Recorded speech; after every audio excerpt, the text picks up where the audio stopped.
Hello and welcome to Healing from Within. I am your host, Cheryl Glick, author of The Living Spirit, which shares stories of spiritual awakening, spiritual communication, healing energies, miracles, and keys to your own soul transformation. Today I am most delighted to welcome Deirdre Hade, author of the Not So Little Book of Surprises and known as the Mystic of Montecito, who will share much needed tools for awakening your awareness of energy and offering choices for weathering the storms of this age of surprise. Hello, Deirdre, and thank you for Hello. joining us today. Well, thank you. It's really an honor to be here, and I love the work you're doing. Well, thank you so Um, much. It's nice to hear that. Deirdre, yeah. as listeners of Healing from Within have come to know, my guests and I share intimate stories and insights into the multidimensional aspects of our being as we hope for a clearer understanding of duality as it affects our changing perceptions of self and the universe. In essence, we come to know there is no duality, no right or wrong, good or bad, just experience and the constant realignment to universal energy or creation, which is constant, loving, and gracious. And that makes all the difference in how we see life, how we feel, how we love, and what we contribute the days that we have to spend in this lifetime. In today's episode of Healing from Within, Deirdre Hade shares her feeling that we are now at the greatest doorway that humanity has ever entered, and where the unexpected has now become expected more often than not. Where does that leave us, our communities and world? We explore the storms, physically and emotionally, that have come to places like Texas, Florida, Puerto Rico, and so on, and the fires recently in California, which burned literally right up to the hedges of Deirdre's home in the hills of Montecito. Let us talk about some of that and explore tools to navigate these events and coming challenges with hopefully resilience and trust in a bigger plan to all that is happening right here in the United States and worldwide, personally and collectively. Deirdre, I always love to ask my guests to think back to their childhood and remember an experience, a person or a place or a thought that was important to them or may have been a recurring theme, pointing them towards certain choices that eventually guided them to the life and work they do now as an adult. So think back. It all Beautiful. started then. It certainly did, and for me, it really did start then. I had my first mystical vision when I was 3.5, and it was of a truck running over our family tent where we were camping. It was a cloud opened up in front of a big pine tree, and I ran to the tent and I grabbed my baby brother, who was, probably 2 months old, and ran out of the tent. And just then, a pickup truck ran over the tent. I heard my parents screaming. Of course, they thought the He was, worst. yeah. And then they saw us when the dust settled, and they couldn't believe it. They couldn't believe what happened. Yeah. And that was part of family folklore. You know, it's very interesting, but I was a very sensitive child also, Mm. and seeing and feeling things that were hard to explain to other people who didn't have a sense of it. And Right. one day when you just said that, this came back to me full force. I was about 8 years old, and I was having lunch. We lived upstairs above a store, and I heard a big noise, and I ran to the window, and this truck was turning over, and Wow. this man was jumping out, and I thought he was okay because he jumped out. And Right. and when I came home from school later that day, I must have gone a different way back to school, not past there. It was blocked Mm-hmm. off. I saw they were cleaning up the blood on the street, and I Mm. found out that he had passed. Mm. He was dead, but I saw him jump out. So There you go. You I saw saw his his soul spirit, leave. his soul. It's happened Mm. since then, and I, Mm. as an intuitive healer and medium, Mm. get information for people. But I didn't understand. Of course, nobody else did, and maybe I didn't even express it that way. But when you just said that, see, a life had to go upstairs. That's what I call where we go when we leave Uh-huh. from the body. But he was okay too. And you saved your brother because you had a premonition, a rapid vision, and that's how it was meant to go. All these things that happen to us are meant to happen exactly as they do, and to eventually, many of us use these gifts to help ourselves and others understand the reality of life and the many, many spiritual gifts we each have if we only allow ourselves to open up to possibilities and don't let the ego, as we were talking about earlier, shut us down and give us a perception of life in a way that's not real. What you and I experienced was real.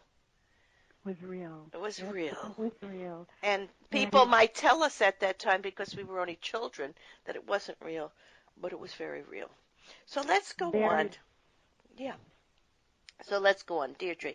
Let's fast forward and tell us about the nonprofit organization, the Foundation for Radiance, which has worked closely with the Prison Association of New York and Nuevo Amanhacer for women rescued from abuse and sexual slavery in East Los Angeles. You know, I'm from New York, but I have a son living out in Mm. California, and I travel back and forth there.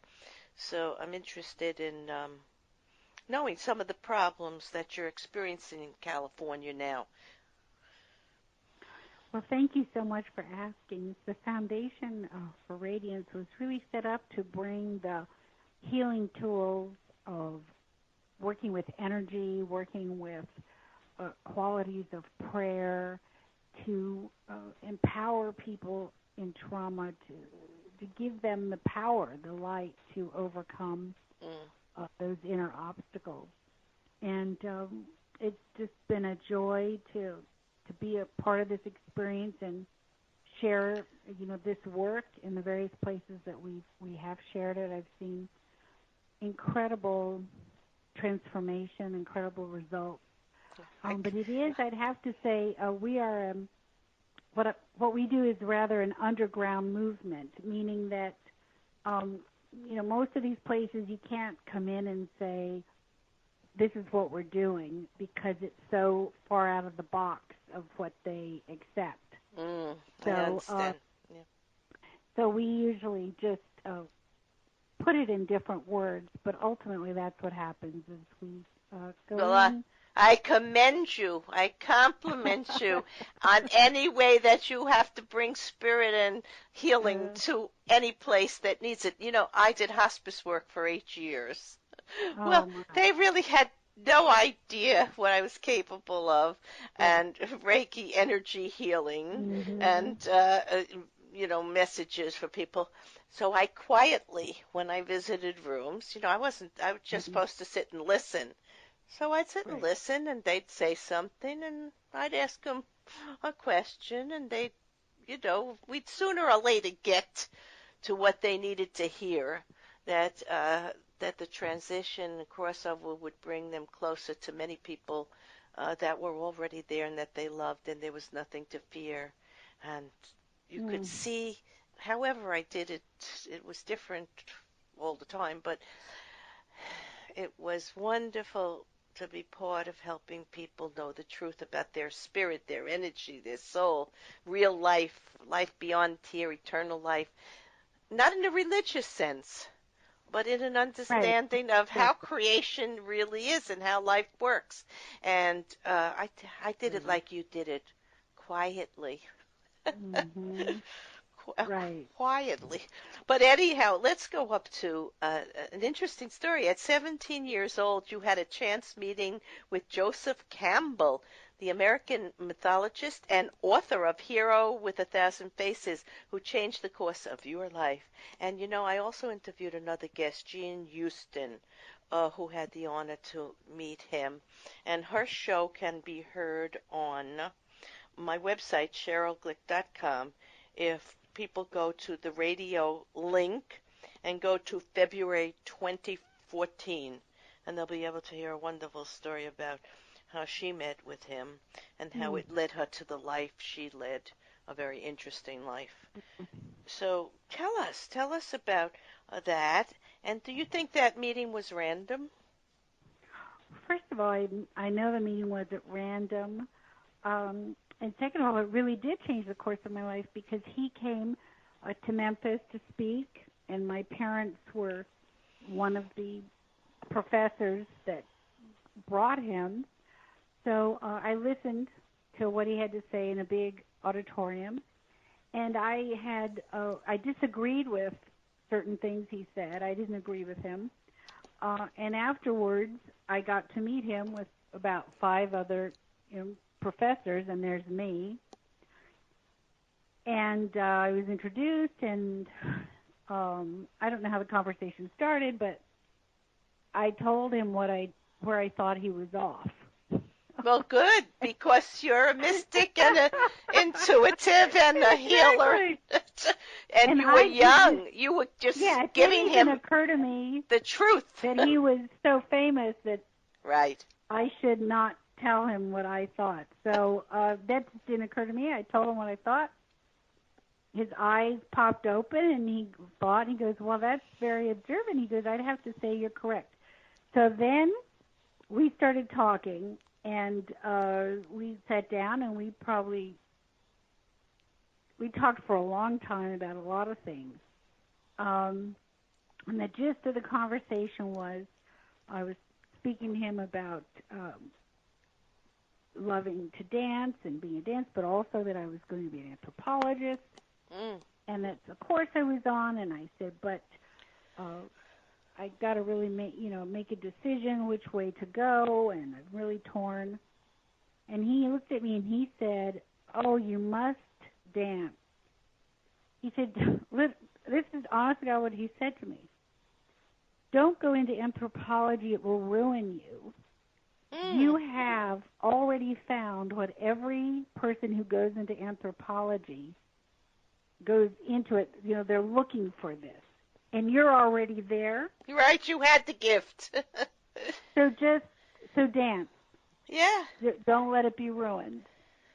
That's what he told me. So I told my parents. He was intuitive also. Joseph Campbell told me not to, and they were like, what? They weren't so happy. That's all right. And they nodded. That's all right. Yeah. Ultimately, we all do what we have to do, and even though people make, suggestions, it's ultimately our own decision. And even when we don't decide something, that's a choice too. Yeah. Right? Not choosing something is a choice also. It's a choice. So yes. Either way you cut it. Yes. So now you describe yourself as a mystical visionary. Let's tell our listeners something about what is a mystic. A mystic is a person who has one foot fully grounded in an alternative world. You could say that that's the world of heaven, the world of angels, the world of the prophets, also the world of other people who've passed over. It's an alternate reality which a mystic experiences as just as real as this reality. And so a mystic will also have the other foot fully grounded in this reality, and the mystic acts as an interpreter, a messenger between these worlds. Yes. So the mystic will have visions, will have real experiences of these other worlds that people would say they're unreal because they don't have a real experience. The mystic will have a real experience, And then the mystic's job, and it's been the mystic's job since the beginning, was to bring hope, messages, clarity, wisdom, knowledge of the future, or meaning, why something happened, to bring that to you. Yes. For comfort and support. And with so truth. With truth. Yes, so that your journey here on Earth, so you don't have to suffer as much, because you can understand that there's something there. One of my first teachers, Robert Brown from England, an international medium, and I had never had a reading, and I somehow was there with him, and he said to me, "You have your feet in two worlds." So he described it exactly as you just did, and it took me a little time from that time of having my own experiences and trying to put together the pieces of my childhood to understand what he meant from that. But you just described that very beautiful. In my earlier years, I was seeking for truth and awareness. So I studied philosophy, history, and religion and science. Then came spirituality and dreams, and they really were all leading me just to question the beliefs and training of my childhood, so I could reclaim my spiritual gifts of feeling and knowing spirit experientially and using my intuitive ability to communicate with spirit. So for many of us, it's a process, even when we have the gift, because if there is no one around to sort of say it's okay, and they're guiding you to study other things, like your parents wanted you to go for archaeology, and your spirit needed to express itself in a more creative and beautiful and intuitive way. You see, we can waste a little time, let's say, but ultimately we'll get where we have to get. And in my book, The Living Spirit, I wrote about that and this quest. I wrote, in continuing our quest for personal truth, along with our goal to hear the whispers and experience the beautiful thoughts and sense the feelings of peace that may reside in our soul and body, a pleasant feeling of cooperation between body, mind, and soul can be achieved to bring about a future reality of substance. Well, there again, substance, the truth, the reality of who we are. And that's what we were looking for as children. And we already had it, but we still had to help other people. Now, Deirdre, you have a poem in the book that reads, "We are here as mystics. If you are here, you are a mystic. You were born a mystic and you will die a mystic. And there's no way you're going to get out of it." Well, this thought is, if you have this book in your hand, you're here, literally, on this page. Yeah. Because you're a mystic, and the creation, the universe, wants you to know it, wants you to wake up, acknowledge this, because you won't get out of it. You can't run away from it. No. You might as well dive in and learn how to appreciate the gifts you have. And so then the rest of the book is really a book of wisdom and teachings to meditate on, to open your mystical self. I have in here on page 50, I have a mantra that if you understand that mantra, you will enter into the kingdom within, and this is about bringing the six directions in our body into the center point of our being. And I have in here the messages from Mother Divine and what she's here for, to help you return to your brilliance, that the gates of reality are opening. And the poem in the honey jars is the poem about the soul, the journey of the soul, and that the soul, the light of our soul, is actually very far away. And our job is to call our soul's light to this reality Mm-hmm. and to embody it. So we marry ourselves. And when you do this, that is enlightenment, that's awakening, Mm-hmm. and that is the true definition of ascension. You are filled with this divine light. So the poem is about the soul and a journey where the soul is called back to the earth and meets a little boy. You know, And yeah, I the sort of, boy embodies the soul. yeah, I sort of feel that there is no past, present, future, that Right. everything is happening simultaneously in a creative flow of energy. That's why you gathered the Mm-hmm. future that time to help your brother. And also that part of our energy is watching and observing. And when we learn and share, we're sharing also with those in spirit. And it's a continuous flow of love and Mm-hmm. compassion and learning. You know, I had I've had many mystical experiences, but I feel every time I do a reading for a person, emerge with this guidance and love from spirit and angels and loved ones that I'm having that. But when I took my second Reiki training class during the attunement Mm-hmm. process, I actually saw and felt myself out of my body being lifted in Jesus' hands. Mm-hmm. And on another spiritual retreat in a group meditation, because when you're with people who are highly attuned, the energy is heightened so.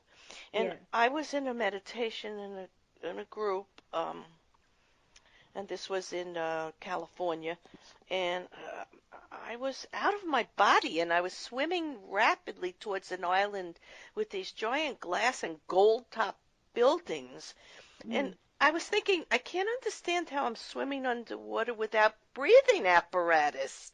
So I'm Mm-hmm. thinking, but I'm there, and it's actually happening. And afterwards, when I talked to the person next to me and told him, he told me he had been in Mexico at an ancient site, and he had the same out-of-body experience, and the place he saw was Atlantis. So there are so many connections and so many ways to experience the beauty of our soul energy and to understand this eternal life force and to stop worrying and being so fearful and trying to control and just to allow acceptance, surrender to the beauty of life. So I did want to share. There was a page. You're telling about a program that has been presented at many healing institutes, and it reads as follows, one of the pages in your book. The outer world is a holographic picture of your mind. You are separate from every other mind, while you are a unique ray of light. This is the paradox. While you are separate from every other mind, you are at the same time one with every mind, every other thing in the universe. Your ray is so important and so needed on the planet right now, it is not possible to have a ray that is not needed. So when I read that, I also thought about a time when I met a healer, Carol, in Maine a few summers ago. And she said to me, I'm so glad you're in the world right now because everyone here is needed. Do you know who your guide is? And I said, well, I think I know who my guide is, but I'm a little hesitant to always share it because people think you're being flippant or Right. arrogant or Mm-hmm. whatever. But you also wrote, while at the same time that you are separate and you are different and you are one and the same with all creation. Now I know That. you have collaborated with your husband William Arntz. Is that how you pronounce his Yes. name? Uh huh. Arntz, the creator and producer of the film What the Bleep Do We Know, and award-winning photographer Andre Balog on this book that we're talking about, the Not So Little Book of Surprises. And what do you want people to take away with them after reading and just absorbing and holding this beautiful book with pictures in their hands. Well, I want people to take away hope. And this book is an oracle book. It really is the kind of book you can read from cover to cover and go on your own mystical journey. You don't even have to really understand everything, but energies are in the book. They're living. They'll fill you with this light, with this experience. And you can also open the book if you have a question and just let your finger rest on a sentence, because it is a magical book, and it is a book filled with the wisdom and the healing energies that I've been gifted to work with, of the angels, archangels. And they are always around us, and they will answer anyone's question. So if you have a question and you go to this book, you will perhaps receive guidance that you so you desire. Will, because the book is a gateway, it's a doorway. Right. So I want to thank you, Deirdre Hade, for sharing an insightful look at how to view this challenging, changing world through the eyes of surprise, acceptance, and love for life and being as it is, and for finding ways to know ourselves and create the world anew in loving, compassionate energy, feelings, thoughts, and actions. To learn more about Deirdre and to purchase her book, go to DeirdreHade.com.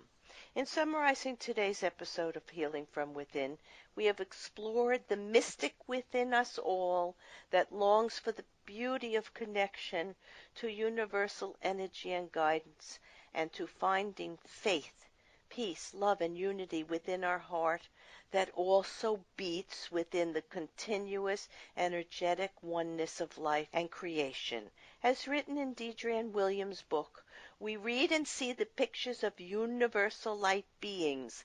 The old paradigms are falling apart, and people are grappling to try to find a way to pull them together.